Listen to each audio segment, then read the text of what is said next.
Est-ce que selon toi, il est normal d'avoir un trop plein d'amour? Trop d'amour.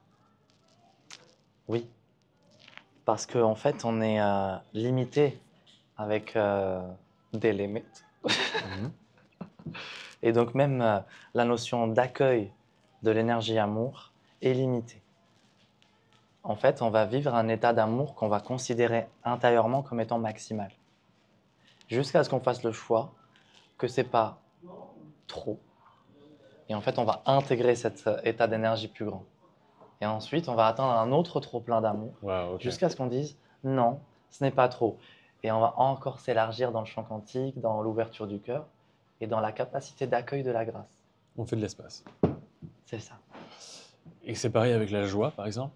Oui. C'est pareil avec tout, même avec l'argent, même avec l'abondance. Tu te souviens avoir une fois été trop joyeux et du coup ça t'a mis une limite et tu t'as trouvé ça dommage donc tu as fait de l'espace et tu as pu par la suite être encore plus joyeux. Oui. C'est frustrant cette sensation-là. Moi ça m'arrive souvent. On rigole, on rigole, on rigole, un fou rire et tout. Je me dis mais quel paradis sur Terre, tu vois.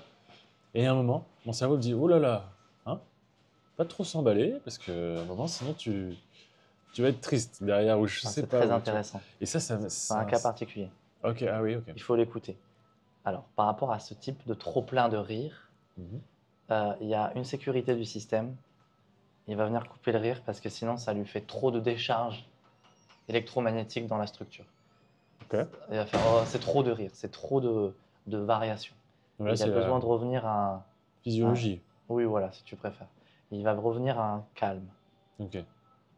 Ça, c'est juste par rapport à l'état de rire. Ensuite, par rapport au pic d'euphorie, tu peux y aller autant que tu veux. Cependant, des fois, le système va bloquer. Parce que l'euphorie est souvent accompagnée de schémas neuronaux Mhm. qui vont aussi s'exprimer avec des idées, de la créativité, avec des mots, des intentions. Et souvent, en fait, tu vas commencer sans faire exprès à te désaxer de ton axe de bonté et de bien-être et de passer d'une euphorie saine à une euphorie malsaine. Ok. Et il y a une euphorie même qui va dans la moquerie, une euphorie qui va dans ce que j'appelle les rires de singe. Alors, non pas que j'ai de l'animosité envers nos amis les singes, Mhm. mais tu vois, cette espèce de ces trucs un Oui, petit oui, peu. oui, oui, oui. Tu prends un rire de singe dans un humain, c'est pas du tout un rire de singe dans un singe qui te fait vraiment te marrer. Tu vois, un Bien rire de sûr, singe bien sûr. dans un singe, c'est super drôle. Mais la même chose à l'intérieur d'un humain, Un peu d'hystérie là-dedans. ça fait peur. Ouais. Mais c'est normal. C'est parce que tu rajoutes des fragments toxiques là-dessus. Ok. Et à propos de l'amour, des fois, tu sais, quelqu'un va te donner de l'amour et tu as l'impression de ne pas être apte à recevoir autant d'amour. Et c'est presque, ça te gêne, tu vois. Tu te dis, je sais pas comment le rendre ou je sais pas comment dealer avec ça, cette relation, on voit plutôt cette phase d'amour intense, tu vois. Un peu comme avec la joie, j'ai l'impression qu'il y a un blocage. Je me dis, tu vois, je sais pas trop. C'est ce qu'on dit à la première partie de cette vidéo. Revenir à une simple acceptation que c'est OK. Ok. Faire de l'espace. C'est vraiment le moment où tu dis, en même, OK, c'est OK. J'accepte de recevoir uniquement le meilleur de ce flux d'amour, histoire de filtrer toute pollution. Et quand apportes de l'amour à quelqu'un que t'aimes, tu vois, tu lui fais un câlin, ou tu lui dis ah, je t'aime, et que tu vois que cette personne, ça la met un peu mal à l'aise, elle se renferme un peu, même si au fond d'elle, ça lui fait plaisir, ça se sent, mais ça la met mal à l'aise, cette personne. Comment faire? Est-ce que on Il faut peut. être sage. Premièrement, il faut toujours respecter sa limite. Parce que si tu l'aimes alors qu'elle se protège, Ouais, ça devient petit à petit de l'abus. Un abus, c'est simple. Quand tu as une limite, tu passes dessus. Tu abuses de la limite. d'accord. Il faut toujours respecter la limite.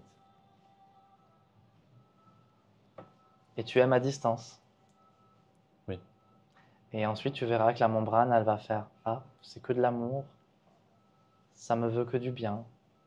Elle va lâcher et faire plus d'espace. Et donc, tu pourras aimer plus. Il faut être vigilant.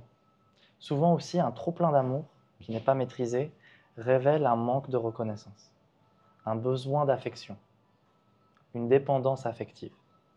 Et je donne en excès pour attirer de l'amour en excès, entre guillemets. Ou pas en excès, mais en tout cas attirer de Mais l'amour. bien sûr, ok. Difficile à voir, mais il faut regarder. Et tu sais, ces pics d'euphorie, ces pics de jouissance psychologique, mentale, même physiologique quand tu tombes amoureux. Tu sais, ces premiers mois ou ces premières années où tu es avec une personne et t'es tellement heureux, tu vois, tu reviens sur ton petit nuage, tu vois. Est-ce que cette sensation, c'est une bonne chose selon toi ou est-ce que c'est un risque potentiel? Et comment faire pour gérer cette sensation? C'est la même chose que quand tu ris. Oui, La plupart des gens rient inconsciemment. Ils oui, rient, oui, oui, oui. c'est super. Ouais, Et après, ils disent qu'est-ce qui s'est passé, c'était génial, je veux re-rire. ouais. Et ils re-rient. Et après, ils se retrouvent de l'autre côté du rire à faire qu'est-ce qui s'est passé, c'était super. Je veux retourner là-dedans. Hmm.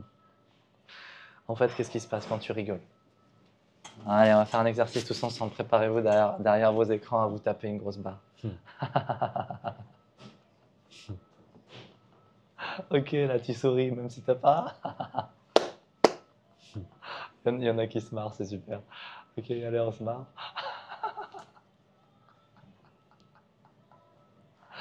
Ok. Euh, doucement.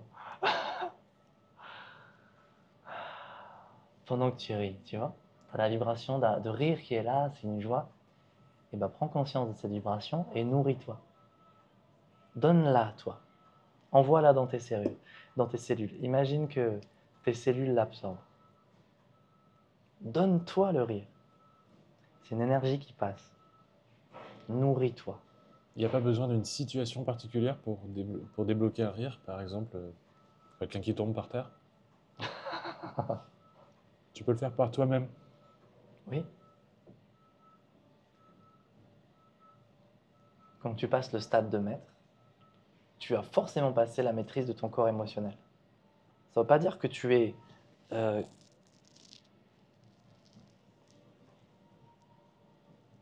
ça veut pas dire que tu le muselles. Tu peux être surpris par certains états qui arrivent, mais ils n'ont plus un plein pouvoir sur toi. C'est comme si chaque état qui arrive te questionne. Est-ce que j'ai le droit d'être? Et tu lui dis oui ou non. Ok. Et par exemple, tu peux aussi actionner tes états. Tu peux déclencher la paix, tu peux déclencher l'amour, tu peux déclencher la joie, tu peux déclencher du rire, tu peux déclencher tout ce que tu veux de façon entièrement autonome. D'accord. Mais c'est facile, hein. La différence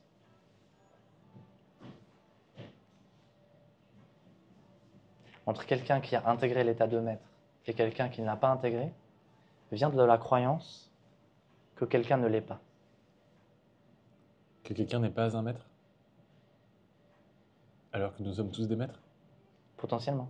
Ok. Oui, oui. Si tu veux, quand tu médites, tu arriveras forcément à l'état de maître tôt ou tard, parce que tu devras rencontrer tes parts, tes émotions, tes dimensions, et à chaque fois que tu vas les rencontrer, elles vont te poser des questions, ces espaces-là. Ils vont te dire,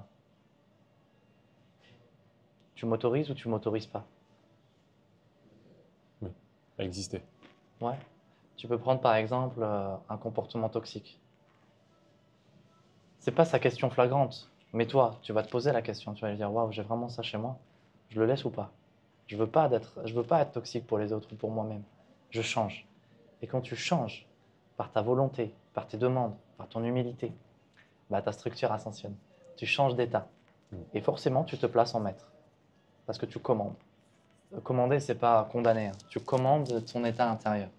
Ouais. Tu le mets en maîtrise. Et au bout d'un moment, en fait, t'enfiles les perles de maîtrise dans ton collier de Bouddha.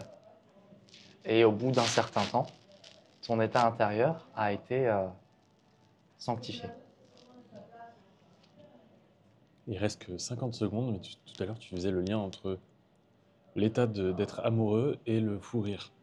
Comment est-ce qu'on peut gérer alors cet état d'être amoureux? Te nourrir au moment où ça se produit. Ok. Faire de l'espace pour en avoir un Faire de peu? l'espace et te le donner. Ok. Donne-toi cette euphorie. Donne-toi cet état d'amour. Et ne considère pas que c'est à cause de l'autre. C'est à cause de toi-même. D'accord. Il y a quand même des zones de partage réelles entre toi et l'autre. Mais si tu fais l'erreur de croire que c'est grâce à l'autre, tu le soustrais à tes potentiels. Tu peux te le donner maintenant en fait. Parce que tu es le maître de ta biochimie. Ok. Je peux être amoureux maintenant. Ok.